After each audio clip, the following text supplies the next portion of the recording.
Hey, it's Diana of Cauldron and Crafts. A couple months ago, I made a video about laundry, fast fashion, and the environment, and I'm back for round two because I have even more to say. And actually, I learned a lot of things since that video that I wanted to share to kind of build off that video and encompass more of the fashion world. In my last video, I talked primarily about fashion clothes, like, clothes that I would typically wear to work, but I didn't talk about workout clothes or any other type of clothing that's for a purpose that may not necessarily fall into the same care categories or production category as clothes that you can be very selective of in their fiber content and how you take care of them. For example, I talked a lot about how I primarily choose clothes based on fiber content, and I selectively choose a high content of natural fibers, if not 100% natural fibers. Or if I pick something that has more of a synthetic basis, then it's because it's something that's thrifted, or I've sewn it out of something that was thrifted. For example, a curtain. Like in my video that I did recently about my capsule wardrobe, my purple velvet skirt is a thrifted curtain, and it's 100% polyester. So those are some exceptions to my fiber content rule. One thing I didn't talk a lot about was workout clothes, besides a little bit about care. And one of my friends asked about clothes that are made from recycled plastics. So for example, man-made fibers, things like polyester, are made of plastic. And increasingly, brands are moving towards using post-consumer recycled plastic to make their clothes, which is a really good thing for the fashion industry and for the environment. So basically, to make clothes out of recycled plastic, they will collect things like water bottles, sort them by color, clean them and remove the labels. They grind them up into plastic pellets, and they melt the plastic down to make into a fiber, most commonly polyester. And the name, people call them PET or rPET, recycled PET, which stands for polyethylene tetraphthalate. And it actually uses 70% less CO2 to produce that type of fiber, that type of fabric, than it does to make make fiber out of virgin plastic. So that industry diverts a lot of plastic bottles and things from landfills, and it takes a lot less energy to produce clothes out of that recycled plastic than it does to make new fiber. Some questions to ask when you're examining these brands that claim that they're using post-consumer plastic is, was it all post-consumer plastic, or are they clearly stating the percentage that came from post-consumer plastic? For example, a lot of brands, like Nike as an example, Nike is one of the largest users of post-consumer plastic to make into new products, but they're pretty open about the fact that they don't use that recycled plastic. So like a pair of shoes wouldn't be made out of 100% recycled plastic, because plastic can only be recycled so many times to be made into fibers. And a lot of times the brands will use a virgin plastic with a recycled plastic to increase the strength of the fabric and the durability. And also, some other things to ask are, is there a way to dispose of this when I'm no longer going to use it? And will I be able to use this item for a long time?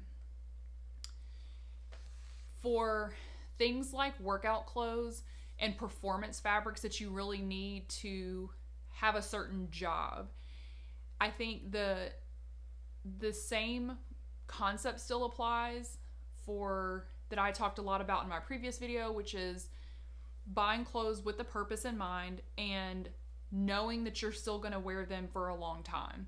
I have workout clothes that I've had for years, and because I've washed them in a way that's kept them from getting gunked up with like fabric softener and like all kinds of gross stuff, they don't smell bad. They still hold up really well. And so I think that's the key, is buying from brands that you know are good quality, that you're going to be able to get a lot of use out of that item, because it is still made from plastic. So there are a lot of good sides to buying clothes that are made from post-consumer recycled plastic.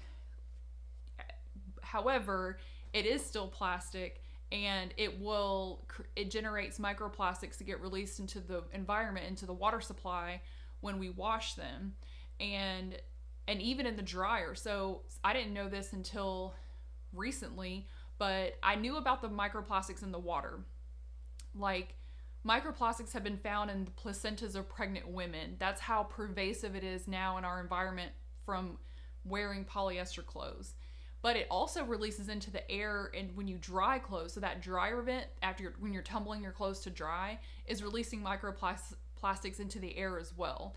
And so I came out of Abby's video like way back, not being super horrified, but the more I think about it, the more I'm like, oh my gosh, this is terrible. The other thing I really kept thinking about after Abby's video and after I made my video was the hard water issue, because when I really started paying attention to my clothes that I was washing gently and hanging to dry, is that they never really smelled as clean as I really wanted them to. Like, I was super self-conscious for a minute, because I was like, is that me? Like, do I smell like that? And why doesn't this dress smell clean? And I think I really came to terms with how hard our water really is. And we've actually even talked about, like, we're going to have to completely flush our hot water heater, because we've lived in this house for 3.5 years. Actually, no, it's been more at 4.5 years. And it seems like the water's just not getting as hot as it should. And because hard water's been in my mind, in my head, I thought, well, I wonder if the hot water heater is getting built up with hard water minerals, and it's either keeping it from heating properly, or it's taking up space in the hot water heater so that there's less capacity, because it definitely doesn't seem as hot as it should be, and it doesn't seem to be as much hot water capacity as it used to be. So that's actually a thing. Like, if you have really hard water, it can build up in your hot water heater, and you really need to flush it. It's a super easy process. The hardest part is waiting for the hot water heater to cool when you cut the breaker, so that you can actually drain it out. So I really started doing more research on laundry detergents and how to get clothes cleaner. I know I talked about white vinegar in my last video, and I felt like that helps, but it really, because that kills a lot of bacteria. So we talked about sanitizing and whether or not you really need to sanitize your clothes, and I don't feel like that's a thing that we have to worry about on a day-to-day basis, is, are our clothes sanitized? However, white vinegar will kill a lot of bacteria in your laundry. But what do we do about the hard water minerals in the water? I was ready to make my own laundry detergent. I had it ready to go. I was ready to have my cheese grater and my Castile soap, and I was going to go to town, and I was going to make my own laundry detergent. And then I did what I normally do when it comes to recipes of any kind, food recipes, anything, is I read a lot of different things and kind of pull information from a lot of sources to kind of make my own thing up. And I came across a website that talked about how if you have extremely hard water, do not attempt to make your own hot laundry detergent and think that your clothes are going to be clean, because the soap that you're using, so Castile soap, Fels Naphtha soap, Zote soap, any of these types of soaps that are, typically used in homemade laundry detergent, will not work with extremely hard water, especially at the amounts that all these recipes say. So a lot of recipes said, like, make all this stuff and then use like 2 tablespoons per load, because that's all you need. If you use more, it's going to be too much. And that just won't work if you have a really hard water. And you can see that I didn't even try it. I haven't even opened the bar, because right when I was about to do it, I just said, no, this is not going to work. However, what I also bought is washing soda and borax. And both of these raise the pH of water and they cause a chemical reaction to bind up all of the calcium and magnesium ions in the water, which are the minerals that are dissolved in the water, and they precipitate it out so that they can't bind to the laundry detergent or your clothes. And so it, you know, washing soda, it says laundry booster. Well, it boosts it because it's raising the pH and allowing the detergents in the laundry detergent to work better. So what I did to test this out is I had a load of my nice clothes that I would wash on a gentle cycle, blah, blah, blah. And I used a cup of washing soda and a cup of borax in warm water. And so the right way to wash your clothes is to add all this to the water first and then add your clothes. Like, don't sprinkle this on top of your clothes because it's not going to dissolve in the water correctly. And I actually wash them on warm water, which I typically don't. I usually wash them on cold water. But because I wanted to get this deep clean, I used that much of each thing. And I let them soak for an hour. Then I let the machine run as normal. I still washed on a gentle cycle because I didn't want to overly agitate them. And my clothes came out so much better. And I'm so excited. And in the future, like going forward, once we kind of strip all of our clothes, I'll probably go down to maybe a half a cup of each of borax and washing soda to add to our machine. And I'll see how well that works over some time to make sure that it's still getting our clothes as clean as we want, and while also not overdoing it on, like, we're not wasting products. So to recap, if you have to buy clothes like performance fabrics that are in synthetic fibers, it is a good idea to source clothes that are made from recycled materials. It does divert things from landfills, and it takes a lot less CO2 emissions to produce those garments. However, it's not a panacea. We can't let that system become exploited.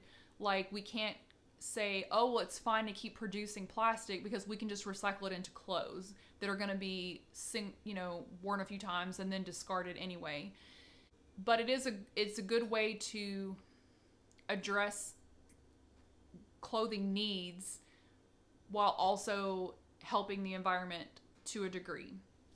And if you live in an area with hard water like me, you can definitely use washing soda and borax combined, or one or the other. You don't have to use both, but they will definitely help get your clothes cleaner so that they last longer and you're not buying clothes constantly and throwing them away.